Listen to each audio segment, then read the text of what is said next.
Dalam lingkup dunia kerja, sudah bukan rahasia umum lagi, bahwa banyak kendala-kendala yang harus kita hadapi. Entah itu atasan yang super killer, teman yang suka carmuk atau cari muka, dan target super tinggi yang di luar nalar. Sehingga membuat kita stres atau frustasi, gak kerja gak bisa makan, kerja pun seperti dalam neraka, yang membuat kita tidak semangat dalam menjalaninya. Tapi, tenang saja sobatku yang budiman, mungkin di video kita kali ini, akan ada sesuatu yang berguna dan bermanfaat bagi teman-temanku yang sedang mengalaminya. Ada beberapa cara untuk mengatasi masalah-masalah seperti di atas, dan mungkin bisa menjadi pembelajaran untuk Anda ke depannya. Langsung saja kepada pokok bahasan yang pertama adalah, atasan yang super killer. Dilema, mungkin itu kata yang tepat, untuk menggambarkan jenis atasan seperti ini. Ibarat kata, jangankan salah, dalam keadaan benar pun kadang-kadang kita merasa tetap disalahkan. Jadi, apa sih yang harus kita lakukan, dan gimana cara menghadapi atasan yang seperti ini? Cara yang pertama adalah, berdoa sebelum berangkat kerja. Penting sekali teman-temanku yang budiman, untuk membiasakan diri kita berdoa sebelum berangkat kerja. Mungkin saja, itu bisa menjauhkan kita dari hal-hal yang tidak diinginkan, seperti bisikan setan kepada atasan kita, agar memarahi kita walaupun sebenarnya kita tidak salah-salah amat. Cara yang kedua adalah, jujur dalam bekerja. Tanpa kita sadari, terkadang seorang atasan akan mengecek atau mengetes kita dalam hal kejujuran. Atasan akan mengetes kejujuran kita bisa dalam bentuk apapun, entah itu uang, perintah, ataupun tugas kerja. Seringkali kita tidak menyadarinya, sehingga lalai dan membuat kecewa atasan kita. Dan inilah alasan yang membuat kita sering dimarahi tanpa sebab yang jelas, dikarenakan kita sudah pernah mengecewakan atasan tersebut. Oleh karena itu, jujurlah dalam bekerja, entah itu dalam bentuk uang, perintah ataupun tugas yang diberikan, usahakan detailkan, jika itu menyangkut masalah uang. Istilah kata, mau seperak atau 2 perak pun harus ditulis dan dilaporkan.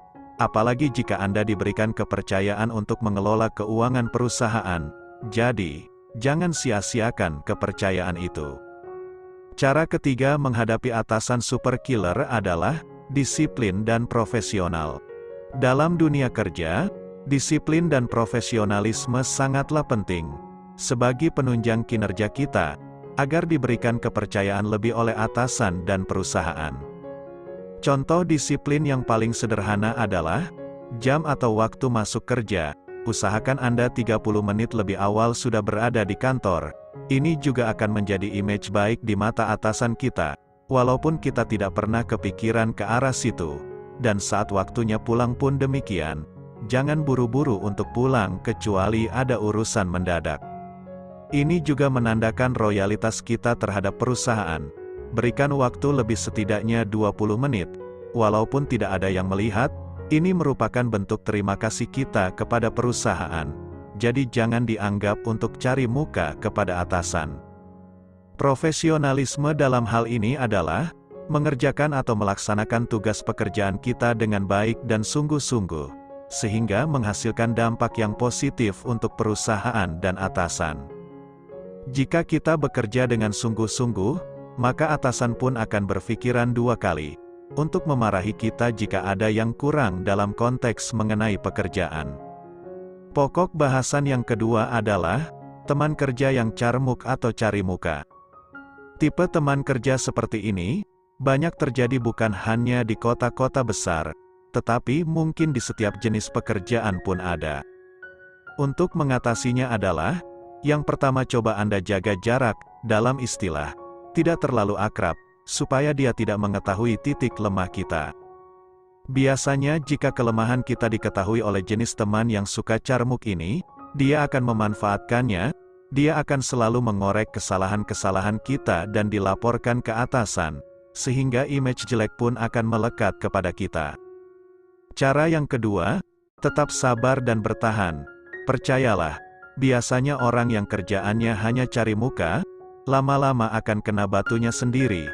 entah itu dimutasi ataupun berhenti kerja karena hal-hal yang tidak diduga. Oleh karena itu sobatku yang budiman, Anda jangan patah semangat, tetap optimis dan banyak-banyak berdoa agar dijauhkan dari teman kerja yang seperti itu. Pokok bahasan yang terakhir, target super tinggi yang di luar nalar. Di dunia kerja pasti sudah tidak asing, kita disuguhkan target-target tinggi, entah itu penjualan ataupun produksi. Sehingga menguras semua tenaga dan pikiran kita. Lantas apakah kita harus menyerah? Tentu jawabannya adalah tidak. Kita harus mengaca bahwa masih banyak di luar sana saudara-saudara kita yang membutuhkan pekerjaan. Sulitnya mendapatkan pekerjaan, ini harus menjadi pelecut semangat untuk Anda. Semua harus dihadapi dengan penuh semangat dan lapang dada, agar selalu memancarkan aura positif untuk Anda, yang imbasnya target setinggi apapun tetap dihadapi. Jika kita sudah berusaha dengan maksimal, maka hasil pun biasanya tidak mengecewakan. Nah sobatku yang budiman, intinya adalah kita diberikan akal untuk berpikir.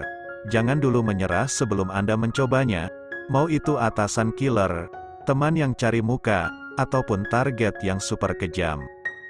Kita harus bersyukur, masih diberikan mata pencarian oleh Yang Maha Kuasa. Selain untuk mencukupi kebutuhan sehari-hari, ini juga akan menjadi amal ibadah untuk Anda. Jadi, apapun yang terjadi, tetap semangat dan tidak putus asa. Ya sobatku yang budiman, semoga ada pelajaran atau manfaat yang bisa Anda ambil. Kurang lebihnya saya mohon maaf, jika sobatku yang budiman, menyukai isi konten-konten yang ada di channel ini.